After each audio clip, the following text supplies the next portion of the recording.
நீங்க பதில ராதாகிருஷ்ணனுக்கு சொல்லிருங்க. மறுசீரமைப்பு பணிகள் முடிந்து விட்டதா? நீங்க சொன்னீங்களப்ப, நீங்க சொல்லலாம். டிபார்ட்மெண்ட்டை கேட்காம நீங்க எப்படி சட்டமன்றத்தில் சொல்லலாம்? நான் சொல்லியிருக்கேன், பதிலு குறுக்க போறீங்க. பொள்ளாச்சி நீங்க சரி விடுங்க, நான் சொல்றேன். மாண்புமிகு பேரவைத் தலைவர் அவர்களே, உடுமலைப்பேட்டை சட்டமன்ற தொகுதிக்கு உட்பட்ட பொள்ளாச்சி தெற்கு ஒன்றியத்தில் 23 ஊராட்சிகள், பொள்ளாச்சி வடக்கு ஒன்றியத்தில் 10 ஊராட்சிகள் அம்பராம்பாளையம் கூட்டு குடிநீர் திட்டத்திலிருந்து குடிநீருக்காக தண்ணீரை பெறுகிறார்கள்.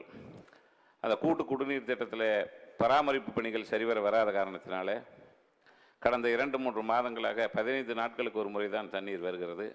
அதே மாண்புமிகு அமைச்சர் அவர்கள் அதை உடனடியாக சரி செய்து வாரத்தில் ஒரு 3 முறையாவது தண்ணீர் வருவதற்கு ஏற்பாடு செய்வாரா என்பதை தங்கள் மூலம் அறிய விரும்புகிறேன். மாண்புமிகு அமைச்சர் அவர்கள்.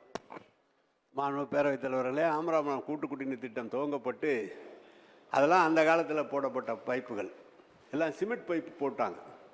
இப்போ அது மாதிரி தமிழ்நாட்டில் மொத்தம் 117 இடங்களில் மறுசீரமைப்பு நடந்து கொண்டிருக்கிறது. ட்ராட் போர்டு மூலமாக நடந்து கொண்டு இருக்கிறது.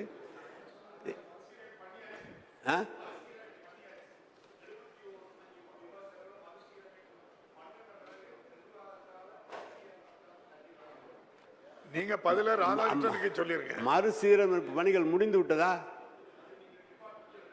நீங்க சொன்னீங்களப்ப, நீங்க சொல்லலாம். டிபார்ட்மெண்ட்டை கேட்காம நீங்க எப்படி சட்டமன்றத்தில் சொல்லலாம்? நான் சொல்லியிருக்கேன், பதிலு குறுக்க போறீங்க. பொள்ளாச்சி நீங்க சரி விடுங்க, நான் சொல்றேன்.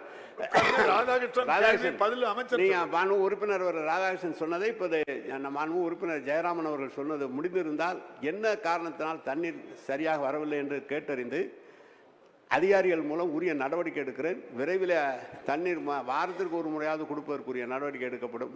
பொதுவாக உங்கள் ஏரியாவில் குடி தண்ணீர் கொடுக்கறதுனாவே எல்லாரும் ஒத்துக்க மாட்டேங்கிறாங்க. ஆலியார்லேருந்து எடுத்து ஒட்டஞ்சத்தை கொடுக்கலான்னா விட முடியாதுன்னு சொல்லி இப்போ காவேரியிலேருந்து எடுத்து கொடுத்துக்கிட்டு இருக்கிறான். எனவே ஆலியார்லேருந்து கொடுக்க மாட்டேன்ட்டாங்க. நான் ஆம்பராம்பாளையம் குடிநீர் திட்டத்தை பற்றி ஆய்ந்து உங்களுக்கு நாளைக்கு நல்ல பதில் சொல்கிறேன். பாதகம் செய்பவரை கண்டால் நாம் பயங்கொள்ளலாகாது பாப்பா, மோதி மிதித்து விடு பாப்பா, அவர் முகத்தில் உமிழ்ந்து விடு பாப்பா. அண்மை செய்திகளை உடனுக்குடன் தெரிந்து கொள்ள இணைந்திருங்கள் இயம்நாடு தொலைக்காட்சியுடன்.